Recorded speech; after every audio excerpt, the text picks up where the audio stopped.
Bonjour à tous, ici c'est Jean-Jean, alias Jean-Jean la bricole, et aujourd'hui on va s'intéresser à l'arrivée du premier mineur ASIC pour Alephium, à savoir le Goldshell AL Box. Donc il est promis d'arriver très prochainement, il a été annoncé, et en fait il promet des performances qui sont complètement folles par rapport à ce qu'on connaît aujourd'hui, à savoir 360 GHz pour 180 watts de consommation. Alors je vous montre un petit peu, mais les prix sont complètement délirants. C'est annoncé quand même aux environs de 16 000 dollars. Mais il faut bien se rendre compte que aujourd'hui c'est vraiment disruptif par rapport à ce qu'on a actuellement. Parce que je vous montre, moi je suis en train de miner de l'Alephium avec mes cartes graphiques. Et regardez, de 3090 qui mine de l'Alephium, ça représente 4 GHz seconde pour 277 watts. Donc là, en fait, on a un mineur qui consomme moins et qui produit nettement plus. Mais forcément, comme toujours avec les ASICs, c'est pas aussi rose. Un autre élément de comparaison, regardez sur la gg-pool, on est sur Alephium, on est 44 mineurs et nos 44 mineurs, ça représente 610 GHz seconde, donc ça représente même pas 2 Goldshell, alors qu'en fait, là, il y a quand même pas mal de mineurs et pas mal de cartes graphiques qui sont impliquées. Donc vraiment, ça va changer les choses.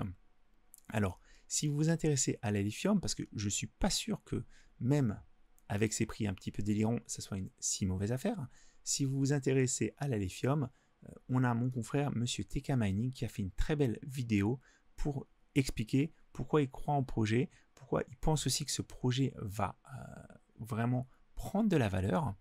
Et moi, par rapport à tout ça, je voulais juste vous expliquer. Donc, pourquoi est-ce que ça pourrait être une bonne affaire? Alors, parce que la rentabilité théorique est totalement folle sur le produit. Comme je vous disais, il est très très efficient par rapport au GPU et il est très puissant. Mais ça, c'est un petit peu toujours pareil avec les ASICs. Donc là, on est à 360 GHz pour 180 watts, alors que, je vous rappelle, mes 3090, c'est 4 GHz pour 280 watts.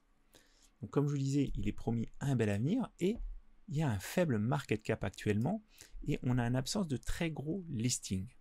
Je vous montre un petit peu, mais au niveau des places, il est vraiment encore loin. Alors attendez, je vous l'avais préparé juste avant. Vous voyez, on est en 309e position sur CoinGecko. Alors oui, il prend de la valeur, mais on n'est pas à l'abri des surprises. Il est déjà monté plus haut et ça pourrait continuer.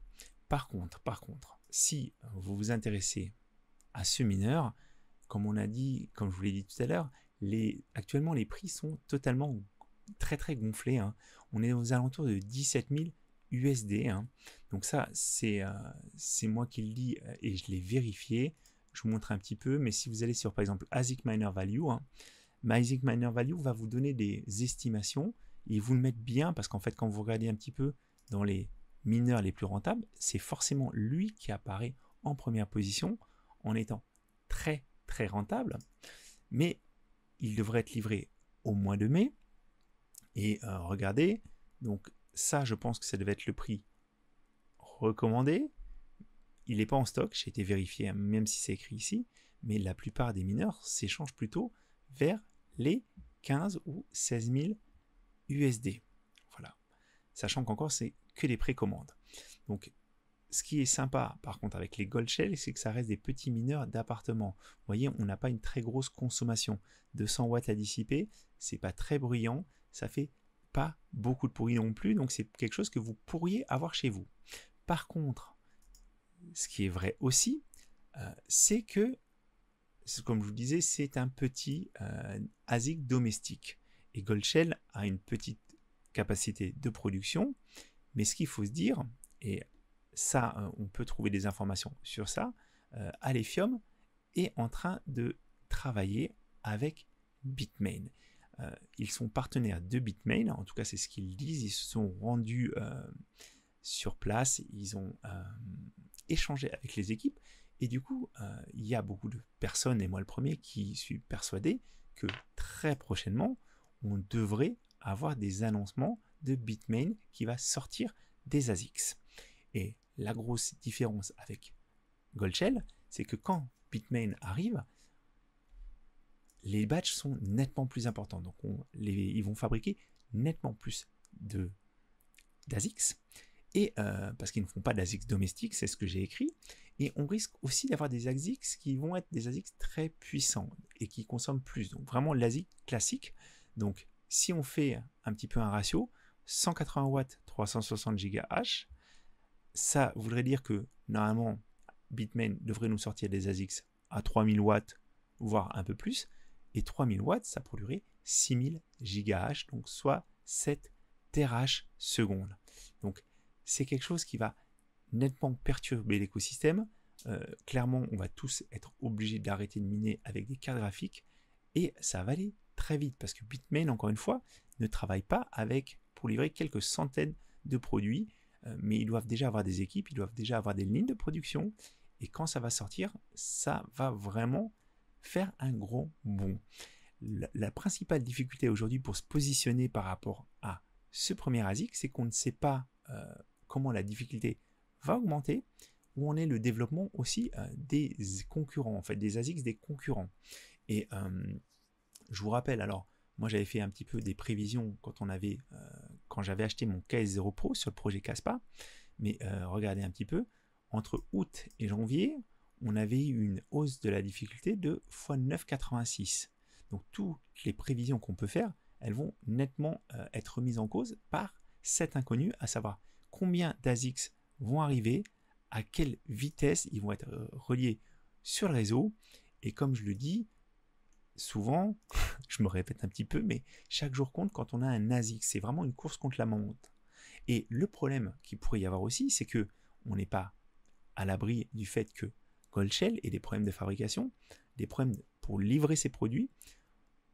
On n'est pas à l'abri non plus d'avoir des colis qui sont bloqués en douane. Ça peut arriver quand on tarde à payer les frais de douane, quand on a des problèmes d'adressage, de choses comme ça. On n'est pas à l'abri aussi qu'il y ait un problème sur la machine, que l'alimentation soit HS, qu'une hashboard soit endommagée. Et clairement, si vous payez au prix très très fort cet ASIC, c'est 17 000 USD, ça se trouve en fait, ce problème qui est indépendant de votre volonté pourrait vous coûter plusieurs milliers d'euros.